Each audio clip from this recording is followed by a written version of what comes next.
GL परिवार के सौजन्य से जीएल रिसोर्ट्स में दिनांक 1 अक्टूबर देव उत्थान के दिवस पर सर्वजातीय सामूहिक विवाह समारोह का आयोजन किया गया। सामूहिक विवाह समारोह का शुभारंभ चूना अखाड़ा के महामंडलेश्वर स्वामी यतीन्द्रानंद गिरी उत्तर प्रदेश सरकार में पर्यटन एवं संस्कृति मंत्री ठाकुर जगबीर सिंह, एमएलसी विजय सिवरे आदि ने दीप प्रज्वलित कर किया। सामूहिक विवाह समारोह में 23 नव विवाहित जोड़ों ने हवन कुंड में आहुति देकर एक दूसरे के गले में वरमाला डालकर एक दूसरे को जीवन साथी के रूप में स्वीकार किया। दानदाताओं ने कन्याओं को घरेलू उपयोग का सामान दान किया। इस शुभ अवसर पर वृंदावन से आए कलाकारों ने सांस्कृतिक कार्यक्रमों की सुंदर प्रस्तुति दी।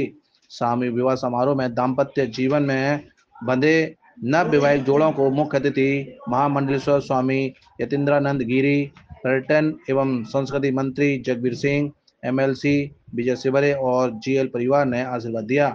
महामंडलेश्वर स्वामी यतीन्द्रानंद गिरी ने सामूहिक विवाह समारोह के अवसर पर भारत के मुसलमानों पर बड़ा बयान देकर कहा कि अब घर वापसी का समय है। जगबीर सिंह ने आयोजनकर्ताओं की प्रशंसा की। दुनिया बड़े ही संक्रमण काल में गुजर रही है, क्योंकि पूरी दुनिया को कहीं ना कहीं इस्लाम की मानसिकता से और खतरा है। आज केवल भारत नहीं, पूरे विश्व को, क्योंकि कहीं ना कहीं जो आतंकवाद है, अलगाववाद है, क्योंकि भारत तो बहुत लंबे समय से, आज से नहीं, लगभग 1500 वर्षों से भारत उस दंश को झेल रहा है।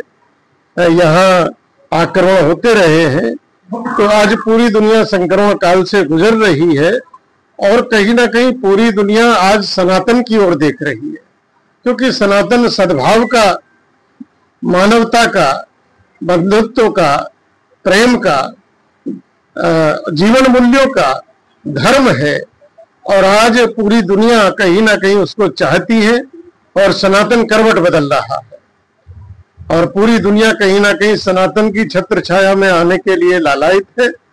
आज भारत में जो मुसलमान है उसके अंदर भी बड़ा द्वंद्व चल रहा है, अंतर्द्वंद चल रहा है, क्योंकि भारत के मुसलमानों के अंदर उनमें जो बहने वाला खून है वो 4-5 8-10 पीढ़ी पहले हिंदू का ही खून था, सनातनी खून है।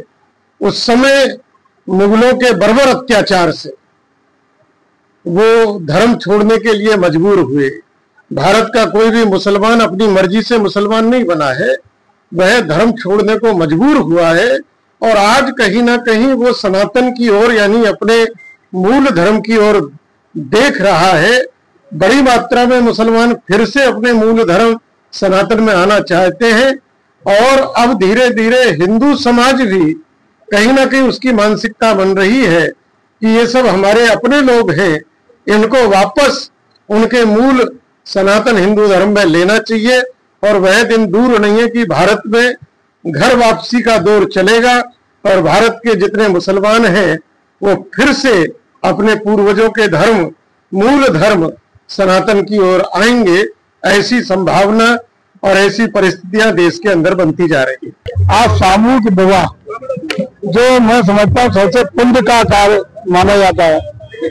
हमारे प्रमुख जी के द्वारा, हमारे पूरे परिवार के द्वारा, हमारे रिश्तेदार भी है, इनके द्वारा आयोजित इस कार्यक्रम में जिस तरीके से भव्यता, दिव्यता, अलौकिकता के साथ, तमाम दान दहेज के साथ, तमाम लोगों को सामूहिक भोज के उत्सव के साथ ये कार्यक्रम 25 बेटियों के हाथ पीले करने का कार्यक्रम आयोजित किया जा रहा है।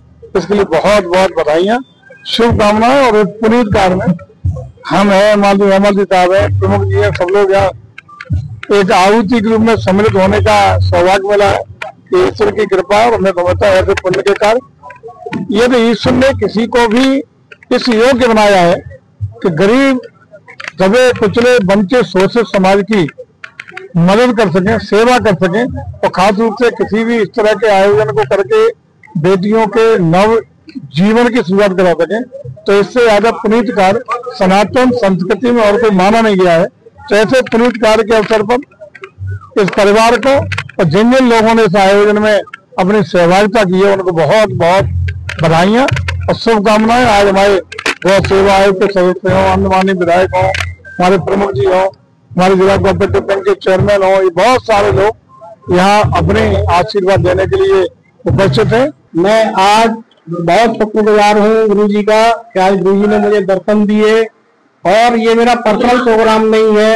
आज मुझे इस बात की बहुत खुशी है कि इन गरीब कन्याओं की शादी में गुरु जी आए, इन गरीब कन्याओं को गुरु जी का मार्गदर्शन प्राप्त होगा। और मेरा तो सभी आगरा वासियों से, प्रदेश वासियों में तो एक ही अपील करना चाहता हूँ, धर्म की ओर जाना चाहिए और निष्पाप राजनीति करनी चाहिए। और आज मुझे इतना गर्व महसूस हो रहा है, ये शादी मैं ऐसे समझ के कर रहा हूँ जैसे मैं अपनी बिटियाओं की शादी कर रहा हूँ। आप रिजॉर्ट के माध्यम से वो किस तरह की सेवा देंगे? मैं रिजॉर्ट के माध्यम से कहना चाहता हूँ कि कोई गरीब आदमी मेरे यहाँ शादी करने आता है तो जो रिजॉर्ट का खर्चा होगा नहीं, मैं खर्चे पर शादी कराने के लिए रिजॉर्ट उपलब्ध कराऊंगा।